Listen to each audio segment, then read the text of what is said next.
Wacana mengusung hak angket terkait dengan dugaan kecurangan Pilpres 2024 terus menguat. Anggota DPR fraksi PDI Perjuangan Adiana Pitupulu menegaskan hak angket digulirkan bukan mencari kalah menang, tapi mencari kebenaran.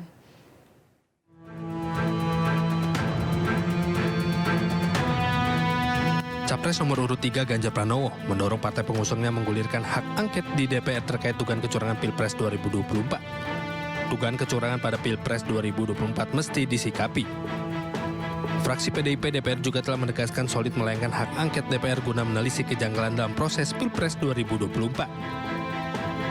Anggota DPR fraksi PD Perjuangan yang juga Wakil Deputi Kinetik Teritorial TPN Adiana Pitupulu juga menyatakan partai-partai pengusung pasangan nomor urut 3 Ganjar Mahfud dan nomor urut 1 Anies Muhaimin akan solid mengusung hak angket.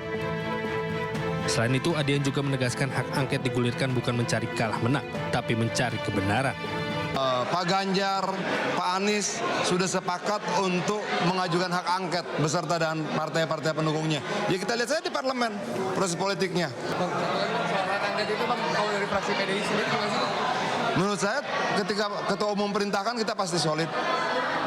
Partai-partai koalisi Pak Ganjar juga pasti solid karena sudah ada pembicaraan kok. Begitu juga partai-partai koalisi Pak Anies juga pasti solid karena sudah ada pembicaraan. Kita tidak sedang mencari kalah menang saja, tapi kita sedang mencari kebenaran itu sendiri. Hak angket adalah hak untuk melakukan penyelidikan terhadap pelaksanaan suatu undang-undang, kebijakan pemerintah yang berkaitan dengan hal penting, strategis, dan berdampak luas pada kehidupan bermasyarakat, berbangsa, dan bernegara yang diduga bertentangan dengan peraturan perundang-undangan. Dari Jakarta, Anggita Maura, Ahmad Putra Ainis melaporkan. Calon Presiden nomor urut 3 Ganjar Pranowo mendorong segera adanya hak angket DPR untuk menyelidiki pemilu 2024 yang banyak ditemukan kejanggalan. Ganjar berharap pemilu tetap mengutamakan kejujuran dan juga keadilan. Pencoblosan kita ada evaluasi DYN waktu itu, seluruh pimpinan partai ada dan saya memang menyampaikan usulan. Apakah benar terjadi situasi anomali-anomali? Jawabannya iya. Apakah benar sistemnya ini ada kejanggalan? Jawabannya iya. Apakah benar ada cerita-cerita di masyarakat yang mungkin tidak sesuai dengan ketentuan? Jawabannya iya. Maka kemudian, kalau begitu mesti ada model pengawasan. Pengawasan ada dua, dari civil society yang bisa tanya pada penyelenggara pemilu atau kemudian menggunakan jalur parlemen. Karena saya orang partai, saya orang PDI Perjuangan. Dan saya pernah menjadi pimpinan komisi, ya. Maka saya sampaikan, yang pertama, kalau ingin melihat, membuktikan, mengetahui, hak angket paling bagus karena kita menyelidiki. Itulah yang kemudian saya usulkan waktu itu. Di bawahnya interpelasi. Minimum sebenarnya Komisi 2 memanggil penyelenggara pemilu, apa yang terjadi? IT-nya lah, kejadian setiap TPS kok melebihi 300, ini kan anomali. Masa kayak gini diam aja? Enggak lah. Mestinya DPR segera ambil sikap ini, undang penyelenggara pemilu, undang para pakar, undang masyarakat, sehingga mereka akan bisa menyampaikan. Ya kalau angket kan pasti ada proses politik ya. Kalau kita lihat komposisi suaranya, kira-kira yang setuju siapa, yang tidak siapa, matematika politiknya kelihatan. Tapi prosesnya pasti tidak gampang. Maka saya bilang, udahlah paling kecil aja, raker. Kalau raker itu bisa dilakukan dalam waktu segera, maka seluruh perdebatan yang ada di publik ini bisa ditarik ke zona netral untuk kemudian masyarakat bisa tahu apa yang terjadi. Capres nomor urut 1 Anies Baswedan mengatakan koalisi perubahan mendukung usul Capres Ganjar Pranowo. Agar DPR menggunakan hak angket mengusut kecurangan Pilpres, Anies yakin proses hak angket bisa berjalan karena dikawal fraksi PDI Perjuangan yang merupakan fraksi terbesar di DPR. Kita mendengar akan dilakukan, kami melihat itu ada inisiatif yang baik. Dan ketika Pak Ganjar menyampaikan keinginan untuk melakukan angket itu, fraksi PDI Perjuangan adalah fraksi yang terbesar. Kami yakin bahwa koalisi perubahan, Partai Nasdem, Partai PKB, Partai PKS akan siap untuk bersama-sama.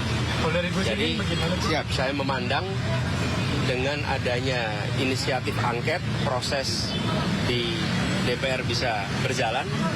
Kami siap dengan data-datanya dan di bawah kepemimpinan fraksi terbesar, maka proses DPR bisa berjalan.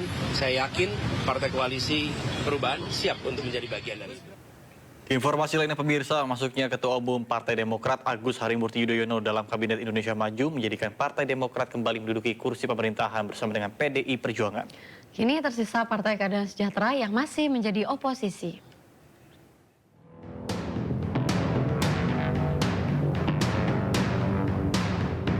Kocok ulang kabinet kembali dilakukan oleh Presiden Joko Widodo di Rabu Pon, hari dan tanggalan yang kerap jadi waktu khusus bagi Jokowi untuk melantik menteri.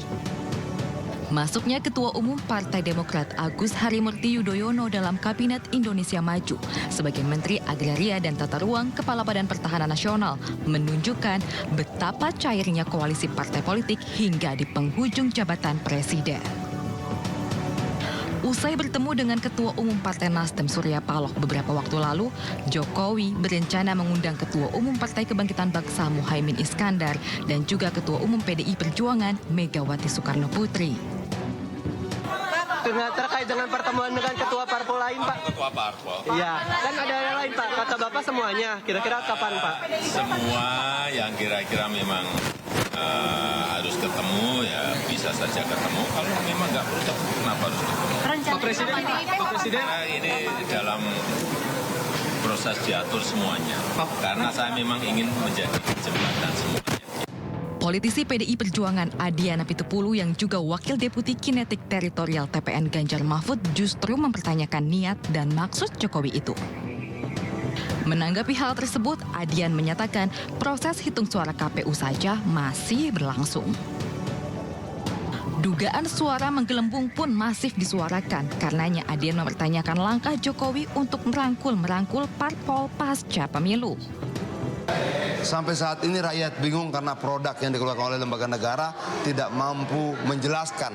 Ada yang aneh, ada yang tidak benar, ada suara yang berubah-ubah, angka yang menggelembung dan sebagainya. Terus kenapa kita mau bicara tentang rangkul-merangkul? Pemenangnya saja belum tahu. Selain itu, masuknya AHY di kursi kabinet di ujung jalan masa jabatan presiden membuat Partai Demokrat berada di posisi yang sama dengan PDI Perjuangan. Lobi-lobi Jokowi dan cairnya koalisi menjadikan Partai Demokrat kembali di pemerintahan dan meninggalkan Partai Keadilan Sejahtera sebagai oposan. Dari Jakarta, Tim Liputan iNews melaporkan.